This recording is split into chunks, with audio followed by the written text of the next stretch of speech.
Hey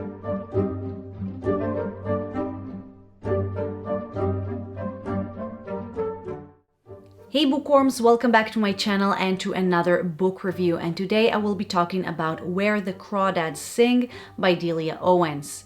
This book came out in 2018 and was very popular and hype when it came out, but as always I like to wait a couple of years because I read a hyped book, and honestly I kind of forgot about the book until I came across a trailer for the movie that sounded interesting, so I decided to read the book first. But before I tell you anything about it, if you are like me and you love books but doesn't necessarily like the most recent ones, or maybe you like hidden gem books or are interested in classics, this is kind of what I do on this channel, so give me a like and consider subscribing. That really helps me out. And now, back to the book. So, Where the Crawdads Sing takes place in North Carolina in the 50s and 60s and follows Kaya, a young woman. The book starts when she's a little girl and follows her to adulthood. So we have Kaya, who basically lives alone in the marshes. The people in the neighboring town know her as the Marsh Girl and treat her as dirty scum, even though she's very kind and intelligent. Just different. Despite her father's abuse and her mother's abandonment, Kaya manages to become independent and even befriends a young man from said neighboring town. But as we follow her, we get flash forward that let us know that in the near future, a young man is murdered. A young man that Kaya knew, and she quickly becomes the biggest suspect in his death. First off, let me point out that despite what the publicity made me believe, this is not a thriller nor is it a detective book. It's a coming-of-age story, it's a drama, it's a little bit of a romance. I don't know if it's just me who reads thrillers into everything, or did they actually try to grab more readers by calling it a thriller, but here we are. However, despite the book not really being the genre I was expecting, I really enjoyed it. It had a really great voice, it was very interesting, and I read it very quickly, with a southern accent in my head. So let's talk about it. Now, if you know me, you know that one strange pet peeve that I have is time or narrative jumps in books, and we have it here, albeit just a little. The entire narrative is told through third person, but we do get to go forward every now and then to after the murder and a little bit into the process of the investigation and the trial. But here, lo and behold, it was done really well. Not just that, I felt that it was necessary to the structure of the book the way it was. You see, we would get to see a scene play out in the future of an eyewitness, for example, regarding Kaya or her relationship with the deceased, or, something like that.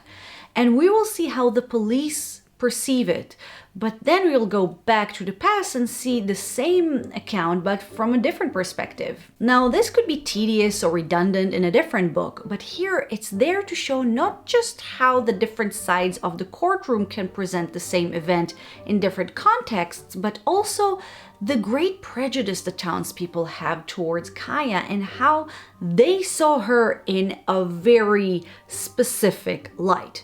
Which actually brings me to one of the things I liked the most about this book, the thing that in my opinion elevated it from being more than just a story of a woman. The manipulation and subversions that Owens does are very well written and very clever. First off, despite the book not being a thriller, we do have the element of an investigation, so there will be some minor twists and turns and different accounts of the same event. But secondly, the subversion in this book were just so clever. We really see how prejudice works. We understand both why Kaya sees things in one way, but someone else would see the same thing in a different way. One of my favorite parts in this book happened toward the end, and it doesn't really ruin anything, but it does give you a little bit of a shift in perspective, so skip forward a minute if you don't want to hear it. So Kaya, quite correctly, assumes that the townspeople hate her. And we see how, due to her lack of education and social interactions, she will perceive pretty much every little nasty look as hate. But at the end, we find out that there were many people in the town that felt sorry for her and her circumstances and helped her without her even knowing about it. And we only realized it at the very end because Kaya herself never knew about it. So in her eyes, these people did nothing for her. This is just one little example, but we do get a lot of very smart manipulation like this throughout the book. On the other side of things, I don't really have a list of negatives. The book, as mentioned, was enjoyable, but probably won't really stick with me for long just because it's not really a genre I usually gravitate toward. Having said that, the one big complaint that I have is that it really asks you to stretch your suspension of disbelief, especially the whole issue of Kaya surviving alone in the marshes for all these years, but that's not the only thing.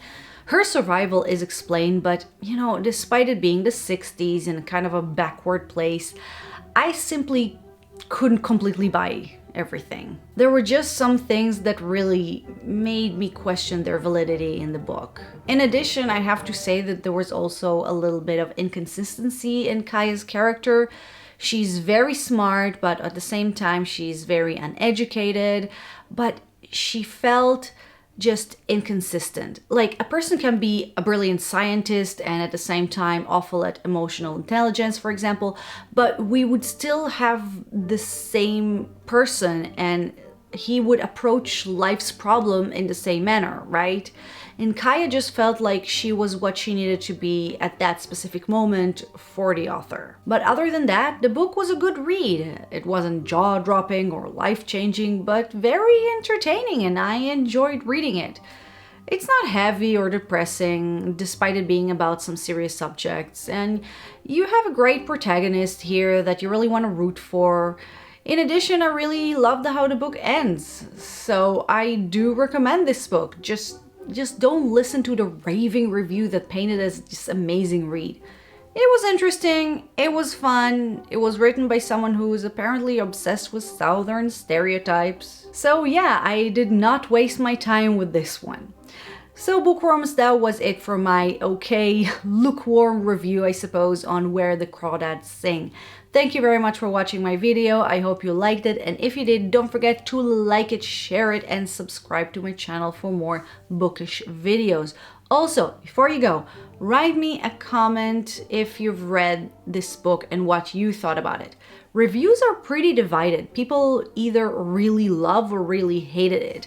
And even though I completely understand the complaints of the haters, I just didn't think it was that bad. But I wonder what you guys think. Again, guys, thank you for watching, and I will see you on my next video, which will be my Halloween video. So I'll see you then. Bye bye.